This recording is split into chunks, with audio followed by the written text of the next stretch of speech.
CPI data is the major factor of the day. It's driving price action this morning. The S&P futures initially popped sharply to the upside. We saw Bitcoin even pop a little bit, although hasn't taken out yesterday's highs yet.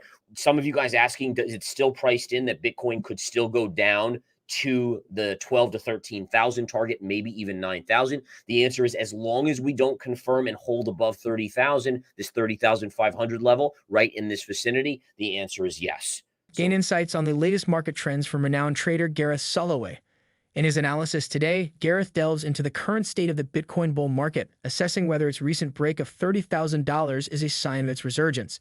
He also shares his predictions for gold in 2023 and identifies sectors that investors should consider shorting. Gareth suggests that the recent fear-mongering by banks may have prompted investors to turn to Bitcoin as a safe haven investment in the short term. As per the analysis of a Bitcoin specialist, typically, a surge in risk-taking propels the value of the currency upward. Yet, in light of the recent banking turmoil, a shift towards risk aversion has actually benefited the top cryptocurrency. Additionally, Bitcoin's present price is retracing to levels that marked its lowest points during the 2021 bull market. Despite the positive news, Soloway remains cautious and states that he is bearish versus a suspect when analyzing Bitcoin's charts to determine if the bull market has returned. He figures a bear market unless Bitcoin surpasses $30,000. However, Soloway adds that if Bitcoin manages to maintain its position above $30,000 for a week or more, investors can anticipate a price surge from $35,000 to $40,000. To stay updated with the latest information, we recommend subscribing to our channel and enabling notifications by clicking on the bell icon. If you were here last week, we talked about this channel, this consolidation range. Where did I say Bitcoin could go? I said it could go to 30,500. What was the high yesterday? 30,500 and change. What are we doing today? We're holding basically flat on Bitcoin. All right, you guys know, if you know, I shorted some Bitcoin via buying BITI yesterday, nibbled a little bit on that, so far up on that trade. We're going to watch to see. This, to me, is the groundbreaking level. All right, so what I mean by groundbreaking level, and this is a very important concept, groundbreaking level is, this is the Great Wall of China. This is the brick wall that has, that's 10 feet wide, whatever you want to call it. This level is a psychological major level. In addition, I saw someone mentioning it in the comments as well, is that keep in mind, the rally on Bitcoin has been on light volume lately. That's a concern. What that tells me is it's not big money buying. Not big money buying. You have to be aware of that. And that's something that, again, gets my attention as well. So, again, we should know over the next few days, maybe over the next 5 to 7 days, do we get above this level? Do we hold? In that case, then the low is in. All right. Now, it doesn't mean I'm going to go bullish and buy Bitcoin. That's ridiculous. You would never buy and chase a move like this. What it means is, if you get a confirmed bottom in on Bitcoin at 15,700, then on pullbacks, you start to buy more aggressively. At supports, you buy more aggressively. And that's the technique that, again, has made me the millions of dollars that I have made and I continue to make on a monthly, yearly basis in these markets, whether it's crypto, whether it's stocks, whether it's commodities. Bitcoin, again, pulling back off of the initial pop on it. Take a look at the intraday chart. And here was your high from yesterday right here. And there's your high from today. Doesn't mean we won't take out that high. But remember, this is into a major level of resistance. The value of gold is on the verge of reaching the $2,000 per ounce milestone due to multiple indications of significant instability within various U.S. and international financial institutions. Gareth Soloway predicts that gold will outperform stocks and cryptocurrencies in 2023 thanks to the Federal Reserve easing its tightening cycle. Gareth also predicts a significant level of resistance for silver. And if we look at the daily silver chart, look at this insane move. Look at that move on silver. To me, this is a blow off top today. I want to short into it. You also have a lot of resistance coming into play here. Look at the silver chart here. If we put a trend line right here, look at how close we are to major resistance. You're coming right in there. You have more major resistance just above right here.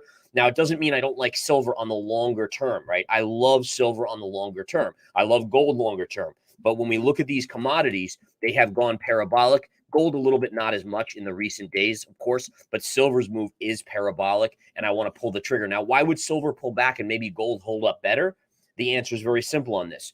All right, gold goes up when fear is there. Even in a recession, gold can go up. If we start to get recessionary numbers, if earnings coming out over the next month show us that a lot of these companies, and by the way, Warren Buffett was just on CNBC, and he said one of his retailers, their year over year sales in the last month were down 22% in from a year ago sales. So we know that the companies out there, we know from the warning that was basically the downgrade for Microsoft. We heard from Apple, well, analysts on Apple recently saying that that people aren't going to be upgrading their phone. It tells me that a recession is coming. To bring it full circle around to silver, what do we know?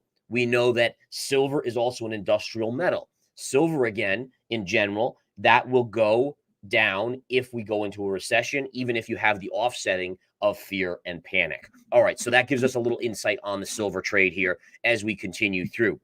I'm just going back to silver to real touchy base here. And again, so don't be surprised if silver goes a little higher here. I still have it priced in, maybe getting as high as around the $25, $26 level. But again, that's something to definitely keep an eye on there. Recently, Gareth posted a tweet. Market snoozing ahead of hashtag CPI data tomorrow, PPI on Thursday, and bank earnings JPMC WFC on Friday. The calm before the storm. Market wants an inflation number that drops enough to have the Federal Reserve not push the economy into a recession. Probably won't get it. Furthermore, he presents the most recent report on CPI data. Let's take a look. What we basically see here is that consumer prices climbed 5%. At an annual 5% pace in March. What does that mean? Well, that was actually a little bit better than expected. All right. So that's a little bit better. All right. The consumer price index increased 0.1% in March, according to the Labor Department, compared to 0.4% in February. All right. So again, what that's telling us is that inflation is slowing. The only negative to this report today, folks, was if you strip out food and energy, inflation actually increased. All right. It upticked. An annual growth rate pace ticked up from 5.5% to just 5.6%. So there was one little negative in that report that has me on slight amount of alert today. And again, here you have the 5.6% right here, which is where the number came in. And again, the market was expecting a 5.5% clip on inflation. Now, again, overall, I think this report was a slight positive. We are seeing the S&P futures rally to the upside. Gareth believes that Bitcoin will mature over time and eventually become a superstar. He believes Bitcoin must surpass the $30,000 mark to indicate the beginning of a bull market. He also anticipates a significant level and a remarkable breakout for gold and silver. However, he also believes that if the S&P 500 experiences a downturn towards the end of the year, Bitcoin may get caught up in the resulting sell-off. Do the recent market trends confirm the return of the Bitcoin bull market? That wraps up our conversation for today. We encourage you to share your views in the comments section. If you found this content informative, please give it a thumbs up and subscribe to our channel for the most up-to-date news and videos. Thanks for watching.